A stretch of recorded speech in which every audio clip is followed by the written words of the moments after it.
नमस्कार दोस्तों, आज हम लोग फिर से एक नए टॉपिक को लेकर उपस्थित हुए। इस टॉपिक का नाम है दिल्ली घोषणा पत्र। चूंकि सितंबर में भारत के द्वारा दिल्ली में G20 के शीर्ष नेतृत्वकर्ताओं की बैठक का आयोजन किया जाता है। इस सम्मेलन में 83 पैराग्राफ का एक घोषणा पत्र जारी किया जाता है, जो मुख्य परीक्षा के दृष्टिकोण से काफी महत्वपूर्ण है। इस घोषणा पत्र के महत्वपूर्ण बिंदुओं के संदर्भ में आज हम लोग चर्चा करने जा रहे हैं। चलिए स्टार्ट करते हैं। सबसे पहले इस घोषणा पत्र में जो पहला बिंदु आया, जो महत्वपूर्ण बिंदु है, वो अफ्रीकन यूनियन को 21वें सदस्य के रूप में मान्यता दी गई है।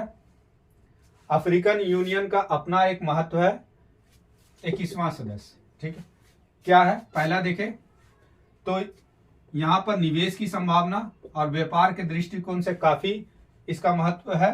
दूसरा, यहाँ खनिज संपदा है, जैसे सोना, क्रोमियम आदि।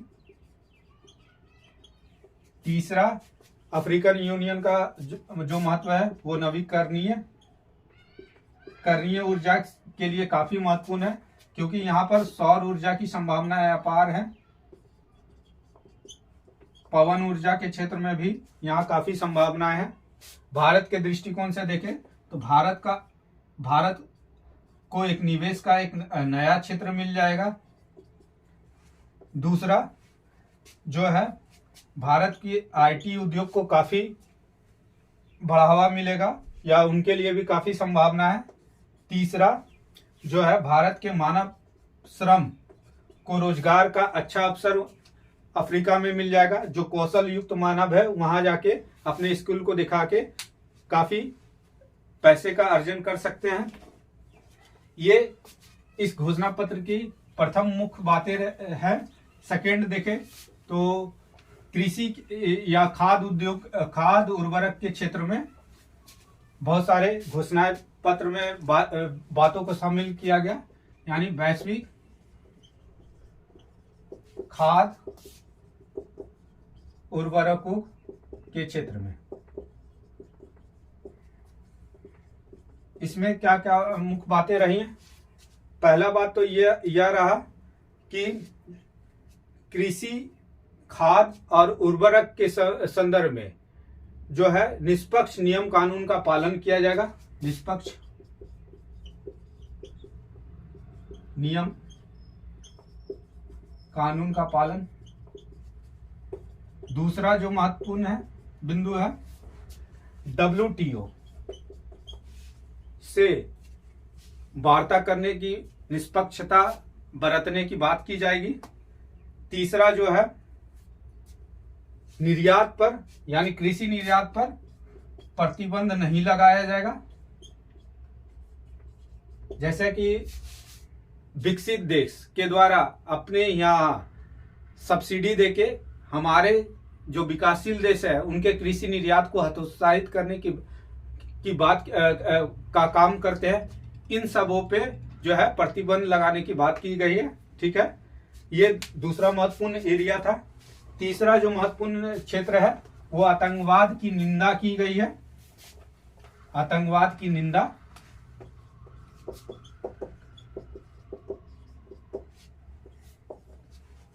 फोर्थ जो महत्वपूर्ण एरिया था उसमें देखें तो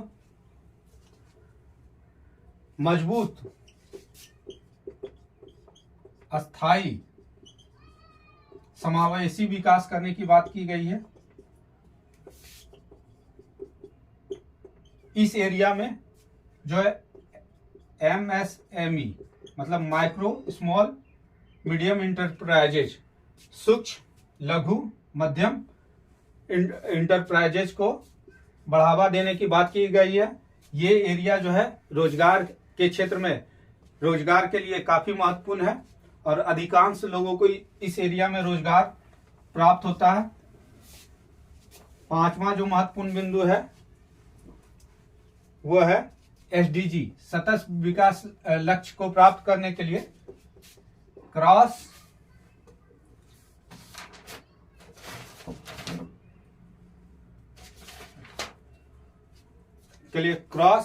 कटिंग की बात की गई है। क्रॉस सतत विकास के लक्ष्य को प्राप्त करने के लिए क्रॉस कटिंग की बात की गई है। क्रॉस कटिंग होता है क्या? क्रॉस कटिंग वो एरिया होता है जिससे विकास के हर क्षेत्र को कम या अधिक प्रभावित करता है। विकास के ये महत्वपूर्ण बिंदु है, एग्जाम में लिखे, एग्जामिनेशन पॉइंट ऑफ दृष्टिकोण से ये पॉइंट बहुत महत्वपूर्ण है। विकास के हर क्षेत्र को कम या अधिक प्रभावित करता है। ठीक है, इसमें महत्वपूर्ण बिंदु देखें, जैसे SDG 5 सतत विकास लक्ष्य 5 जो लैंगिक समानता से है।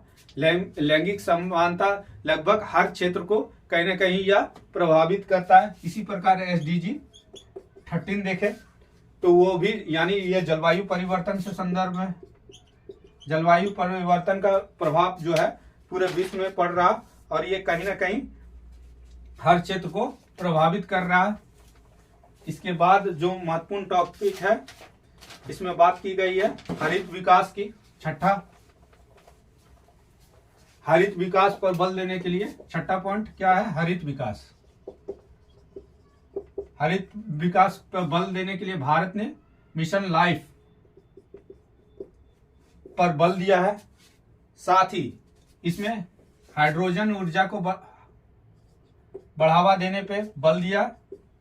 उसके बाद प्लास्टिक पोल्यूशन यानी प्लास्टिक प्रदूषण को धीरे धीरे समाप्त करने की बात की गई है, या इस पे एक वैश्विक आयाम विचार करने की बात की गई है। चक्रीय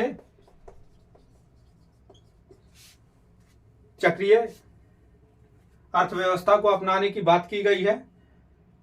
इसके अलावा देखें जो अन्य महत्वपूर्ण है लैंगिक समानता पर बल, 7वां पॉइंट, लैंगिक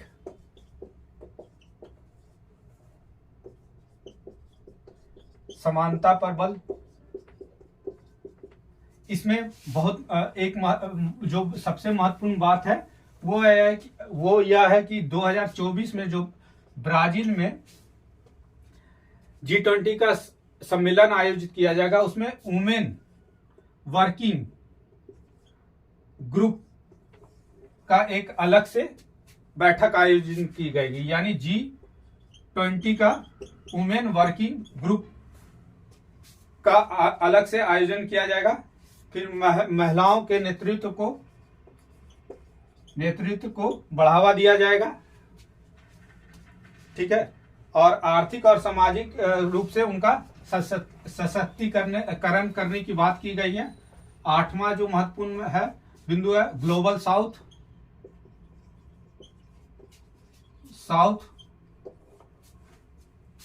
के नेतृत्वकर्ता के रूप में उभरा है। इस डिक्लेरेशन में बात की गई है, यानी ग्लोबल साउथ के जो 125 देश हैं उसकी समस्याओं को फोकस किया गया है, उनकी समस्याओं को विश्व मंच पे उठाने की बात की गई है। साथ ही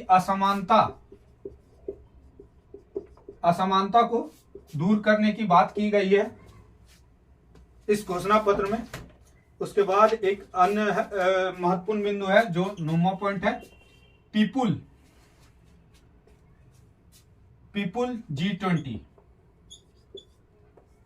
यानी इस घोषणा पत्र में जो है जैसे श्रम 20,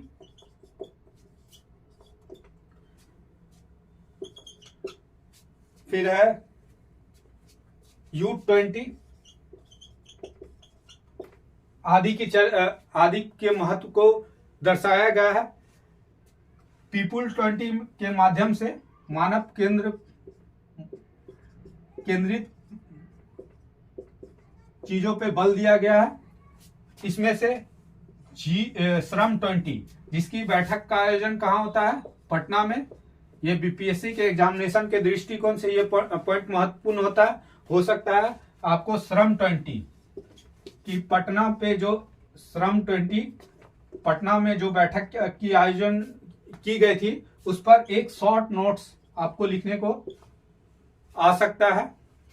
ठीक है, इस प्रकार देखें तो ये महत्वपूर्ण बातें जो है G20 के दिल्ली घोषणा पत्र में की गई है। धन्यवाद।